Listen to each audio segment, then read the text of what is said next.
오늘 말씀의 제목은 하나님 나라를 소유하는 기도라는 제목으로 함께 말씀의 은혜를 나누겠습니다. 어제 깜짝 놀라셨죠? 먼저 인사 나누겠습니다.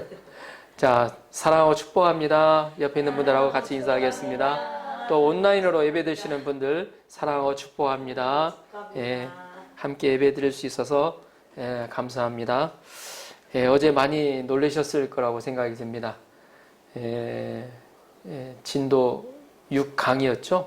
보니까 관동 대지진 때 서울 동경이 5약이었습니다.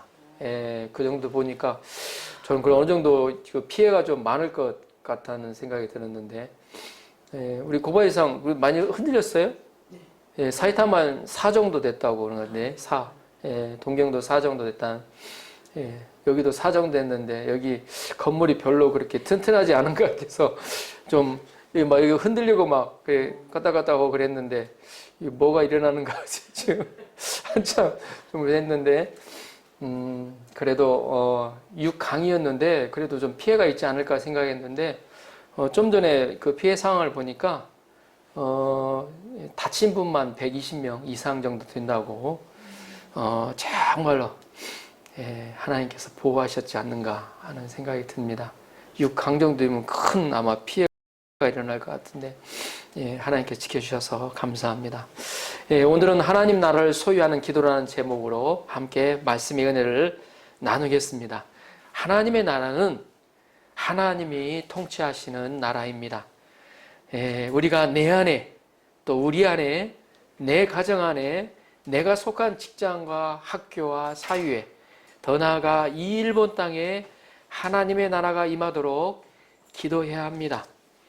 오늘 말씀은 제 아들에게 예수님께서 기도를 가르쳐 주시는 장면입니다. 예수님이 가르쳐 주시는, 어때요? 기도니까 가장 완벽한 기도겠죠. 우리 기도를 잘 우리 마음에 소화하고 예수님이 가르쳐 주신 기도로 기도를 하면 놀라운 비밀을 우리가 깨달아갈 수 있을 것입니다. 우리가 아는 이 가르쳐 주신 기도가 주기도문이죠. 우리가 매일 어때요? 예배를 마치거나 예배를 마칠 때도 우리 주기도문 찬양으로 올려드리고 그러는데, 이 주기도문입니다. 예수님은 하나님의 나라가 임하도록 기도해야 함을 가르쳐 주셨습니다. 그러면 우리가 어떻게 하면 하나님의 나라를 소유할 수 있을까요? 오늘은 하나님 나라를 소유할 수 있는 기도, 다시 말해서 예수님이 직접 가르쳐 주신 기도에 대해서 말씀을 나눕니다. 말씀을 통하여 주기도문의 의미를 깨닫고 하나님의 나라를 소유해 갈 수 있기를 기도합니다. 아멘. 9절을 보십시오. 9절 한 목소리로 같이 한번 읽어보겠습니다. 시작. 그러므로 너희는 이렇게 기도하라. 하늘에 계신 우리 아버지여, 이름이 거룩히 여김을 받으시오며. 아멘. 예수님은 제 아들에게 이렇게 기도해 보라고, 이렇게 기도하라고 가르쳐 주십니다. 우리 저는 기도할 줄 잘 모르겠는데요. 이제 그러시는 분들은 오늘 말씀을 아주 잘 들으면 어떻게 기도해야 되는가 잘 알 수가 있습니다. 예수님은 먼저 우리의 기도의 대상에 대해서 가르쳐 주십니다. 하늘에 계신 우리의 아버지여 라고 가르쳐 주셔요. 우리가 기도하는 하나님이 어떤 분이신가 우리는 알아야 됩니다. 우리가 기도할 때 대상이 어떤 분이신가 모르고 기도할 때가 있어요.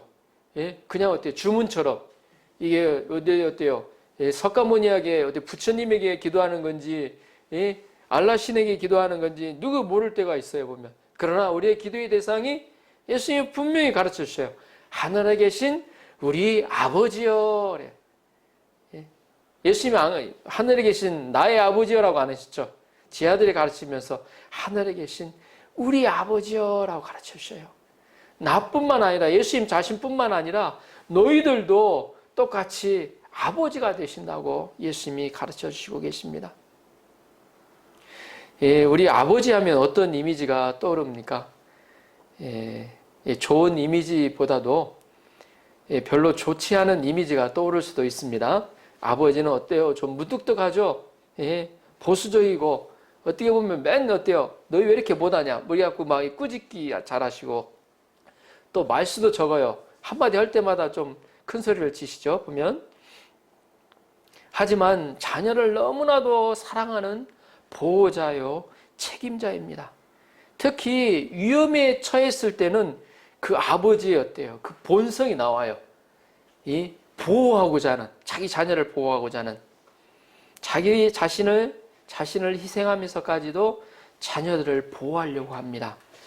루이지아나 주에, 아메리카의, 미국의 루이지아나 주에 있는 포차트렌 호수에서 기선이, 이 배가 한 척이 좌초된 일이 있었다고 합니다. 그 좌초되어서 아수라장이 된 그 속에는 6명의 작은 아이들을 데리고 탄 한 아버지가 있었다고 합니다. 이 자신의 목숨만 어때요? 강 한가운데서 어때요? 막 아수라장이 되어 있는 자신의 목숨만 구하는데도 쉽지 않은 상황에서 그 아버지는 성공하든 못하든 아이들을 하나씩 데리고 헤엄쳐서 육지에다가 구해내는 수밖에 없다고 작정을 했다고 합니다. 그는 아이들에게 당부하기를 아버지가 육지에 갔다가는 반드시 돌아올 것이니 겁내지 말고 기다리고 있으라고 했다고 합니다.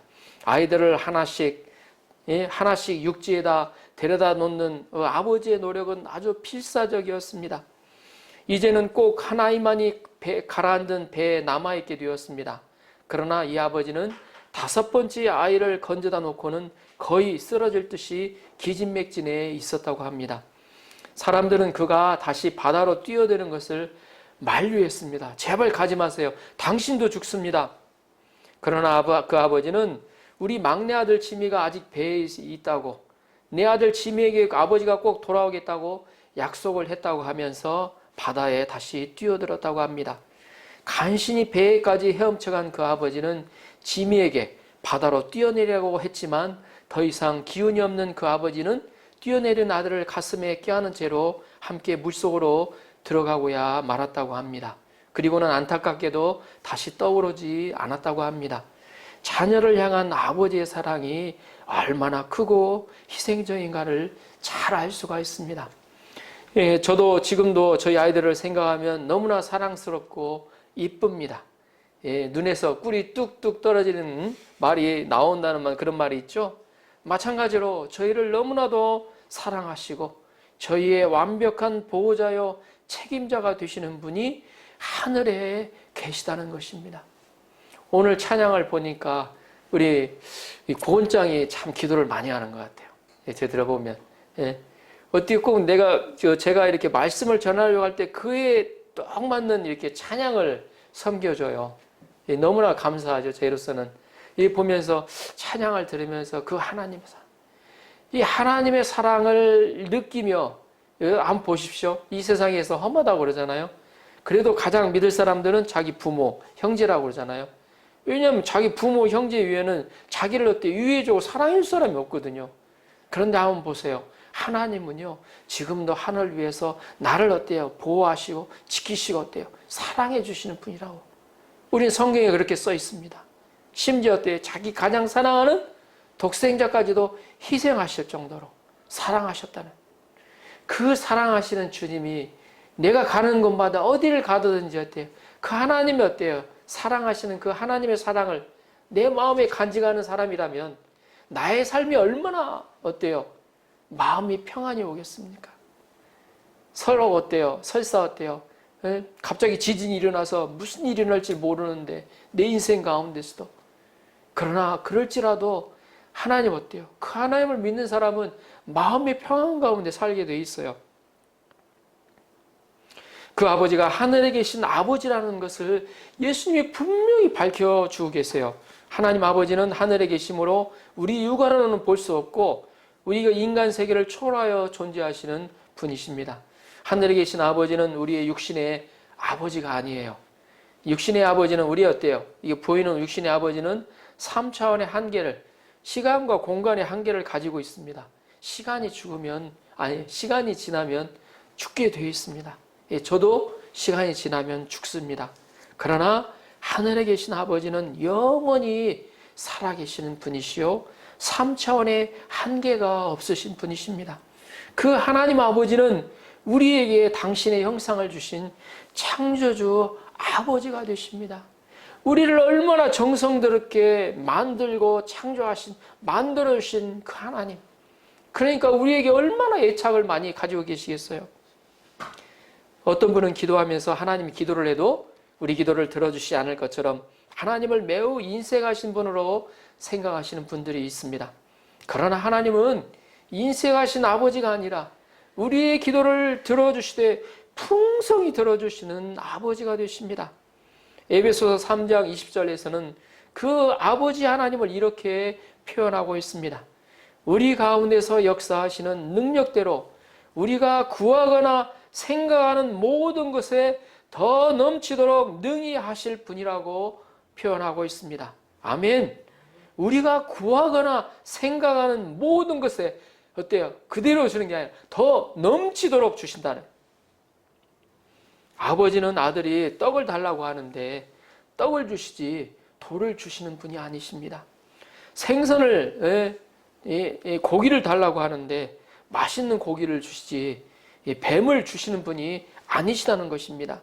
하나님은 우리의 보이는 아버지보다도 더 좋으시고 섬세하신 아버지가 되십니다. 우리가 구할 때 가장 좋은 것으로 주셔요. 그래서 성령을 주시겠다고 약속하여 주십니다. 하나님은 우리의 구하는 것이나 생각하는 모든 것에 넘치도록 더 풍성하게 축복하여 주십니다. 믿음의 조상 아브라함을 한번 보세요. 아들 하나, 제발 아들 하나만 주세요. 그랬는데 하나님은 어때요? 그에게 무별처럼 많은 자손을 허락하여 주셨습니다. 셀 수도 없는, 바다의 모래알과 같은 셀 수도 없는 정도로 자손을 허락하여 주셨습니다. 그래서 이스라엘 하면, 아브라함 하면 정말로 그냥 이렇게 해요. 아브라함을 어때요? 우리 조상이라고 그렇게 자랑스럽게 얘기를 해요. 또 어떤 분은 기도할 때 하나님을 인간적으로 한계적인 분으로 생각합니다. 하나님도 내 문제만큼은 어쩔 수 없을 거야 라고 기도하는 사람들이 있습니다. 이들은 하나님의 전능하신 능력을 제한하는 사람들입니다. 하나님은 전능하신 아버지가 되십니다. 에레미야 32장 27절에서는 이렇게 기록하고 있습니다. 나는 여호와요 모든 육체의 하나님이라 내가 할 수 없는 일이 있겠느냐. 아멘. 나는 여호와요 모든 육체의 하나님이라고. 창조주 하나님이라 내가 할 수 없는 일이 있겠느냐 반문하십니다. 우리는 기도할 때 나의 아버지 하나님이 전능하신 분이심을 알아야 합니다.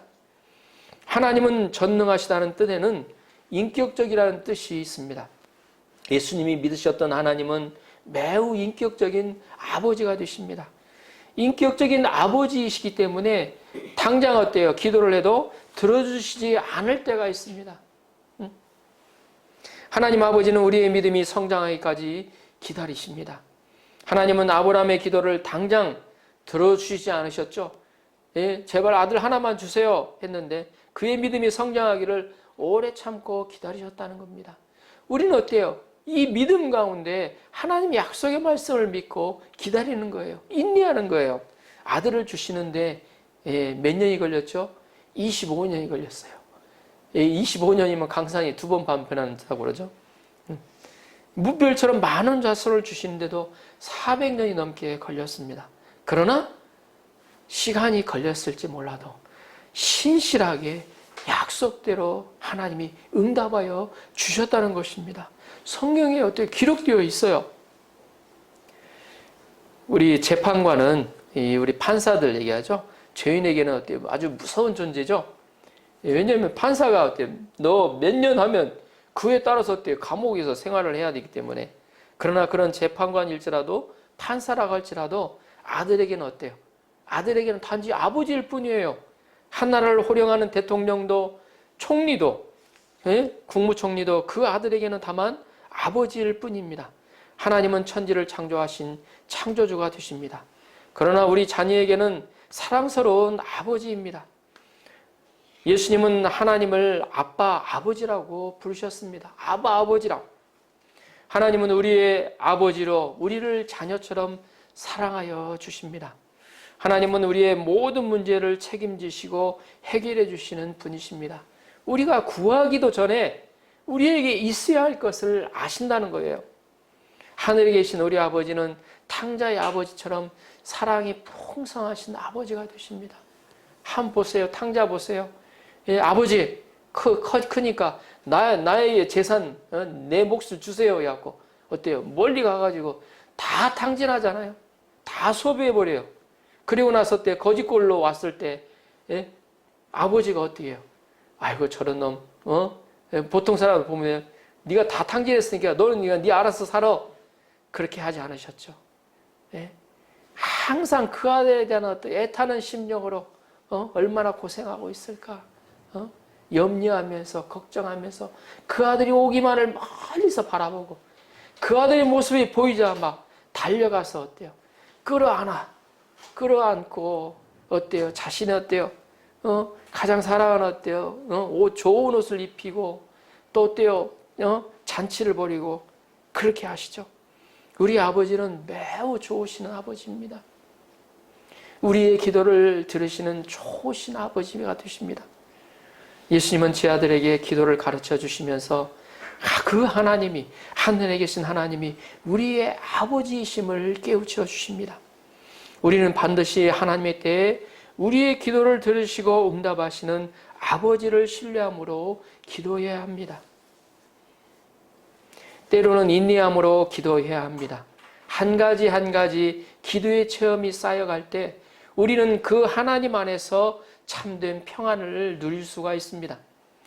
다윗은 누구보다도 아버지 되시는 하나님을 많이 체험한 사람입니다. 그는 사망의 음침한 골짜기로 다닐지라도 해를 두려워하지 않는다고, 무서워하지 않는다고 고백한 사람입니다.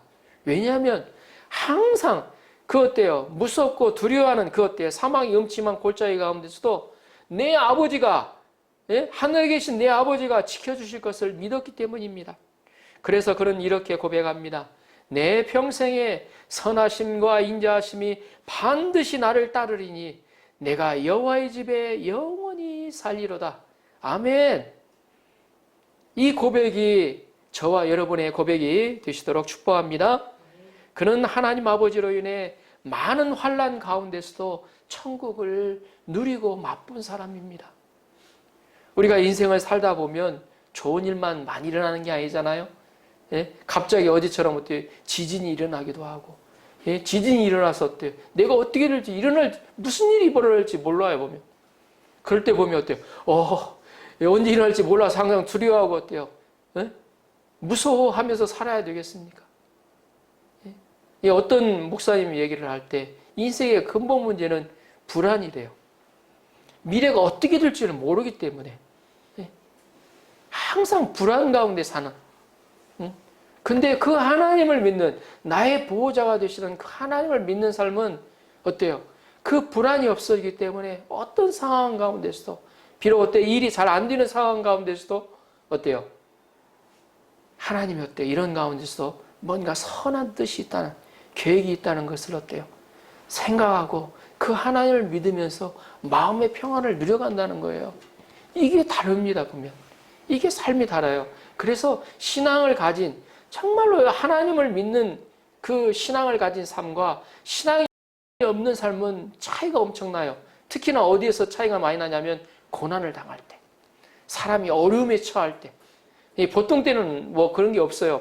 뭐 잘 살고 뭐 어때요? 그러다 보면 아무 문제 없이 살다 보면 어때요? 뭐 그런 거 어때요? 별 필요를 못 느끼죠. 그러나 정말로 힘들고 고통스럽고 괴로울 때 보면 그의 삶의 모습이 드러나요. 그 사람이 어때요? 감사하면서 일어나는가?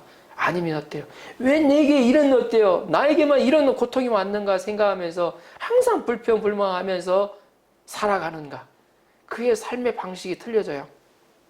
우리 가운데 다윗과 같이 많은 기도의 체험을 통해 하나님 아버지를 더 깊이 인격적으로 체험할 수 있기를 기도합니다.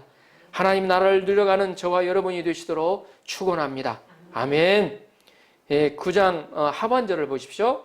9장 하반절. 하늘에 계신 우리 아버지여, 이름이 거룩히 여김을 받으시오며. 예수님은 하늘에 계신 아버지의 이름을 부르면서 제일 먼저 그 아버지의 이름이 거룩히 여김을 받으시도록 기도하라고 가르쳐 주십니다. 우리의 첫 기도 제목이 하나님의 이름이 거룩히 여김을 받으십시오. 우리의 삶 가운데서도 주님, 제 삶 가운데서 하나님의 이름이, 아버지의 이름이 거룩히 여김 받아주시옵소서 기도해야 한다는 것입니다. 이렇게 이름이 거룩히 여김을 받는다는 것은 하나님의 이름이 존귀히 여김을 받는다는 의미입니다. 우리는 기도할 때 제일 먼저 하나님의 이름이 존귀함 받으시도록 기도해야 합니다. 이스라엘 사람들은 여호와 하나님을 경유하여 하나님의 이름을 부를 수 없었다고 생각했습니다. 이 부르는 것조차도 무서워서. 그래서 그 하나님을 보게 되면 어때요? 그 백성들 어때요? 죽잖아요? 하나님을 본 사람이 없어요. 그래서 하나님의 어때요? 음성을 듣는 것조차도 하나님의 이름을 거르는 것조차도 그들은 어때요? 두려워했어요. 그래서 종교 지도자 중에 주로 이 기록을 맡았던 서기관들이 있어요. 여호와 이름을 기록할 때 이 온전히 기록하지 못하고 모음은 생략하고 자음만 기록하였다고 합니다. 그래서 하나님의 이름을 정확히 알 수가 없어요. 이 구약 성경에 보면 히브리어로 기록이 되어 있는 게 하나님의 이름이 정확히 기록되어 있지가 않아요. 여호와라고도 하고 야훼라고도 하는데 대부분 야훼라는 말에 동의하고 있습니다. 성경을 기록하여 옮기던 서기관들은 여호와라는 말이 딱 나오잖아요. 그러면 그 자리를 떠나서 목욕 제기를 해야 돼요. 목욕 제기를 하고 다시 어때요? 머리에서 끝까지 어때요? 다 하고 그 다음에 어때요? 또 마음속에 어때요? 더러운 것들 어때요? 다 어때요? 죄 지은 것들 회개하고 새 옷으로 또 갈아입고 그 다음에 어때요? 와서 어때요? 새로운 펜으로 또 어때요? 그 종이에 기록하고 그랬다고 합니다. 여호와라는 이름이 여러 번 나오는 구절을 옮겨 적어야 했던 그들의 어려움을 한번 생각해 보세요. 여호와 하나님의 이름이 나올 때마다 그렇게 해야 했거든요. 보면 어때요? 여호와 이름이 나오면 어때요? 다시 가서 목욕 제기하고 회개하고 들어가서 깨끗이 씻고 새로운 옷을 갈아입고 우리는 이들이 하나님의 이름을 얼마나 존귀히 여겼는지 배울 수가 있습니다. 이런 맥락에서 하나님의 이름이 존귀히 여김을 받으시오며 라는 기도가 나온 것입니다. 사람들은 자신의 이름을 높이기를 좋아하죠. 자신의 이름이 유명해지기를 원합니다. 이름 뒤에 무슨 어때요? 박사, 또 교수, 목사, 또 회장이라는 칭호를 붙이는 것을 또 사장이라고 칭호를 붙이는 것을 좋아합니다. 그러나 사람들은 어느 이름도 높일 수가 없습니다. 사람들을 깊이 들여다보면 누구나 다 죄악된 존재이기 때문입니다. 우리는 높일 존재가 아니에요. 우리는 오직 하나님의 이름만을 거룩히 여기고자 하여야 된다는 것입니다. 하나님의 이름만 흥하고 나의 이름은 쇠에도 좋다는 결단을 해야 한다는 것입니다. 세례 요한이 그랬죠. 예수님을 보면서 그는 흥하여야겠고 나는 쇠하여야 하리라. 우리는 하나님을 하나님 되게 기도해야 됩니다.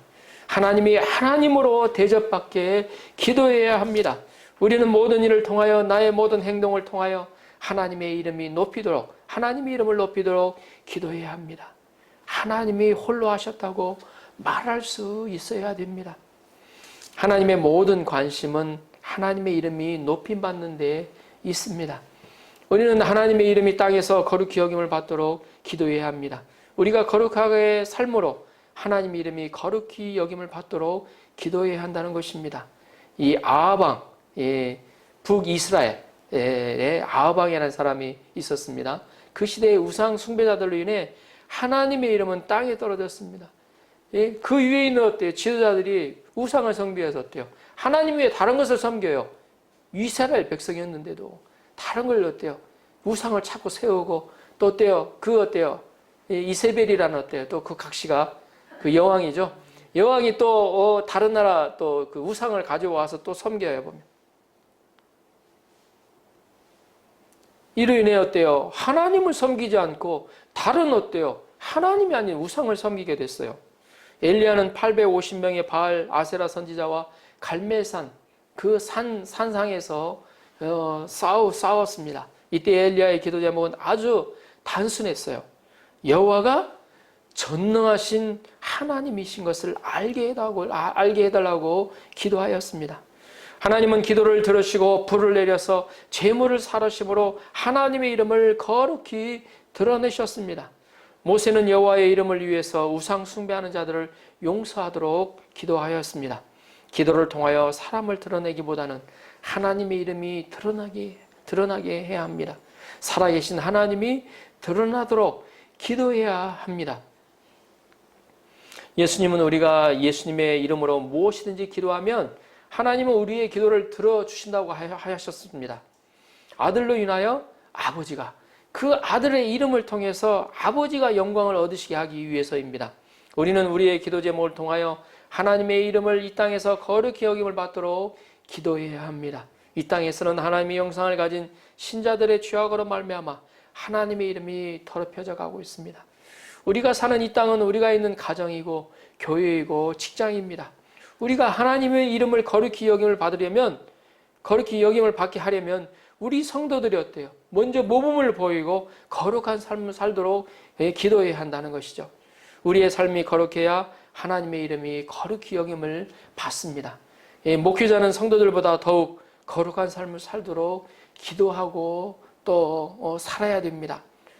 큰 교회를 맡은 목회자일수록 죄를 더욱 멀리하도록 정말 깨어서 기도하지 않으면 안 됩니다. 우리는 하나님 나라에서 이 땅에 보내심을 받은 사람들입니다. 예수님을 믿는 사람들은 다 어때요? 선교사요. 어때요? 전도사들이에요, 보면. 우리는 이 땅에서 하나님의 이름을 더럽히지 않도록 기도해야 합니다. 이 한적한 시골 성당에서 신부가 미사를 드리는 때가 있었습니다. 근데 한 소년이 포도주 잔을 들고 시중을 들었어요. 소년은 어때요? 실수로 그 성찬에 쓰는 포도주 잔을 떨어뜨리고 말았습니다.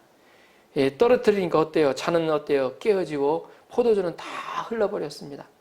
그때 신부가 그 소년을 어떻게 취급했냐면 소년의 따귀를 때렸다고 했습니다. 그리고 나서 무슨 말을 했냐면 냉큼 떠나서 다시는 성당에 오지 마! 라고 하였다고 합니다. 그 소년이 어떻게 됐겠어요? 그 소년이 어때요? 화가 나가지고 다시는 어때요? 성당에 갈 일이 없었겠죠? 성당을 떠났습니다. 그리고 열심히 공부하여 나중에 공산주의자가 되었고 유고슬라비아 대통령이 되었습니다. 그는 대통령이 되어서 그 권력과 힘으로 수많은 기독교인을 핍박하였다고 합니다. 그 사람이 바로 유고슬라비아의 그 유명한 티토 대통령입니다. 한 신부가 하나님의 영광을 가리웠던 것입니다. 어느 큰 도시의 성당에서도 똑같은 일이 벌어졌다고 합니다. 신부는 어찌할 줄 모르고 두려움에 떠는 어린아이를 어때요? 딱 안아주고 따뜻한 눈빛으로 들여다보면서 조용히 말했다고 합니다. 그 실수한 아이에게 실수는 누구나 하는 거란다. 너는 커서 훌륭한 신부가 되었으면 좋겠구나. 라는 말로 오히려 격려해 주었다고, 위로해 주고 격려해 주었다고 합니다. 그 아이는 어떻게 되었을까요? 그 어린아이는 커서 유명한 폴턴 쉰 대주교가 되었고 선한 영향력을 많이 끼쳤다고 합니다. 우리는 이 땅에서 우리의 삶을 통하여 하나님의 영광을 가리지 않도록 기도해야 합니다. 거룩한 삶을 통해서 우리가 하나님의 영광을 드러내는 삶을 살도록 기도해야 합니다. 10절을 보십시오. 10절 같이 한번 읽어볼까요? 10절 시작. 나라가 임하옵시며 뜻이 하늘에서 이루어진 것 같이 땅에서도 이루어지이다. 아멘. 예수님은 하나님의 나라가 이 땅에서도 임하도록 기도하셨습니다. 하나님의 나라의 핵심은 바로 하나님의 통치권이에요. 하나님의 이름이 높아지는 나라가 바로 하나님의 나라가 임합니다. 일본 땅에 하나님의 나라가 존귀 여김 받잖아요. 하나님 믿으면 좋대. 하나님 믿으면 축복받는데 그 생각들이 쫙 깔려 있으면 어떻게 되겠어요? 너도 나도 어때요? 믿는 사람들이 많아지겠죠. 그를 통해서 이 땅에 하나님의 나라가 임하게 돼요. 하나님의 지배를 받게 돼요. 하나님의 다스림을 받게 돼요. 누구누구나 어때요? 하나님의 말씀에 순종하는 삶을 살게 돼요. 그를 통해서 하나님의 나라가 임한다는 거죠. 이 말씀에서 핵심은 땅에서도입니다. 하나님은 하늘에서 홀로 걸어가신 분이십니다. 하나님의 나라는 예수 그리스도의 피를 통하여 이미 하늘에서 이루어졌고 하나님의 뜻은 하늘에서 다 이루어졌습니다. 요한계시록 12장 7절 9절에서 말씀에는 하나님이 하늘에서 왕이 되시고 하늘에서 사단이 쫓겨났다고 기록되어 있습니다. 문제는 이 땅에서 사단이 왕노릇하고 있다는 것입니다. 땅에서는 인간이 불순종한 이후 사단의 나라가 되어버렸습니다. 사단의 지배를 받게 되었습니다. 인간의 육신은 사단에게 팔려 사단의 종노릇하고 있습니다. 그러나 우리가 예수님을 주인으로 영접하면 우리 그 하나님의 나라가 우리 마음속에 임하는 거예요. 사단이 주는 생각을 어때요? 내 마음속에 받아들이면 사단의 어때요? 지배를 받게 되고 사단의 나라가 임하게 돼요. 그 사단의 나라는 어때요? 항상 다툼이 있고 싸움이 있고 평안이 없어요. 보면 어떤 분은 기도하실 때 이것이 하나님의 뜻인지 하나님 뜻이 아닌지를 구별하는 방법을 어떻게 쓰냐면 기도하다가 어느 쪽이 하나님 마음의 평안을 주는지 그걸 통해서 어때요? 하나님이 원하시는 것을 구별하는 사람들도 있습니다. 우리가 내가 왕이 된 것을 회개하고 예수님을 왕으로 영접해야 된다는 거예요. 우리가 하나님의 말씀을 순종한다는 것은 바로 어때요? 나를 내려놓고 하나님이 어때요? 하나님을 왕으로 모시고 하나님의 지배를 받겠다는 어때요? 그 표시예요. 그러면 우리 마음에 기쁨과 자유와 행복의 나라가 이루어집니다. 우리가 복음 전파를 하고 사람들이 복음을 영접하면 하나님의 나라가 확장되어 갑니다. 우리 집의 가장은 남편도 아내도 아닙니다. 예수님을 우리 집의 가장으로 모시면 예수님이 가정을 책임져 주시고 가정에 하나님의 나라가 임합니다. 개인적으로도 마찬가지예요. 내 인생의 주인을 예수님께 두고 하나님께 둘 때 하나님께서 가장 좋은 길로 인도해 가신다는 거죠. 내가 어때요? 내가 뭔가 하려고 하고 할 때는 어때요? 내가 미래가 보입니까? 미래가 어떻게 펼칠지 어떻게 합니까? 교회의 진정한 목자는 목사가 아닙니다. 또 장로들이 아닙니다. 교회에 예수님을 진정한 목자로 모시면 교회에 하나님의 나라가 임하게 됩니다. 나뿐 아니라 우리 모두가 행복한 나라가 되어져요. 우리는 예수님을 우리가 있는 모든 것에 왕으로 모셔서 우리가 처해 있는 모든 상황 가운데 왕으로 모셔서 이 땅에 하나님의 나라가 임하도록 기도해야 합니다. 예수님이 재림하심으로 하나님 나라는 이 땅에 온전히 임하게 됩니다. 예수님이 재림하시면 어때요? 사단은 다 물러가게 됐어요. 그때 어때요? 하나님의 나라가 온전히 임하게 돼요. 우리는 예수님이 속히 재림하여 오시도록 기도해야 합니다. 우리는 또한 이 땅에서 하나님의 뜻이 이루어지도록 기도해야 됩니다. 인간의 불순종으로 이 땅에서 인간의 뜻이 이루어지고 인간의 욕심의 뜻이 이루어지고 하나님의 뜻이 이루어지지 않았습니다. 우리는 순종을 통하여 하나님의 뜻이 온전히 이루어지도록 기도해야 합니다. 우리는 기도를 통하여 우리의 소원을 아릴 수가 있습니다. 하나님은 우리의 소원을 아시고 우리의 소원을 들어주십니다. 그러나 우리는 신앙이 성숙할수록 기도를 통해서 하나님의 소원을 깨닫고 하나님의 뜻이 이루어지도록 해야 합니다. 신앙의 성숙도는 얼마나 자신을 내려놓는가, 얼마나 자신을 내려놓고 그 내려놓는 곳에 하나님의 뜻과 하나님이 원하시는 계획을 올려놓는가, 그거에 따라서 신앙의 성숙도가 들려집니다. 예수님은 겟세마네 동산에서 할 수만 있으면 십자가를 피하게 해달라고 간구하였습니다. 그러나 예수님은 나의 원대로 마옵시고 아버지의 원대로 하옵소서 하며 기도하였습니다. 예수님은 하나님의 뜻에 순종하기 위해서 피땀을 흘리며 기도하셨습니다. 예수님의 순종을 통하여 하나님의 뜻이 온전히 이 땅에 임하게 되었습니다. 하나님의 뜻대로 기도하면 때로는 나의 뜻이 이루어지지 않을 때가 있습니다. 어떤 분이 그러더라고요. 어떤 목사님이 하나님의 뜻대로 내 뜻대로 기도를 하면 어느 정도 어때요? 내 뜻 계획대로 보면 정확하게 보인대요. 근데 하나님 뜻대로 기도를 하면 정확한 것이 없대요. 보면 정확한 것이 뭔가 어때요? 어떻게 될 것이라는 어때요? 확정을 할 수가 없대요. 그런데 나중에 보면 어때요? 가장 완벽하고 가장 팩트하게 어때요? 풍성하게 이루어진다는 것입니다. 우리는 이때도 하나님의 뜻대로 이루시는 것에 대해서 감사해야 합니다. 바울은 하나님의 뜻 안에서 로마에 가고자 기도하였습니다. 하나님은 길을 여러 번 막으셨죠? 하나님이 원하는 로마에 가서도 복음을 전해야 된다고 하나님이 어때요? 예수님이 어때요? 비전을 주셨거든요. 그러나 여러 번 막히고 기도에 응답이 없었어요. 하나님은 한참 후에 바울이 죄수로 잡혀서 로마에 가게 하셨습니다. 죄수로 가는 것이 하나님의 뜻 안에서 로마에 가는 것이었기 때문입니다. 여기에는 기막힌 하나님의 섭리가 있었습니다.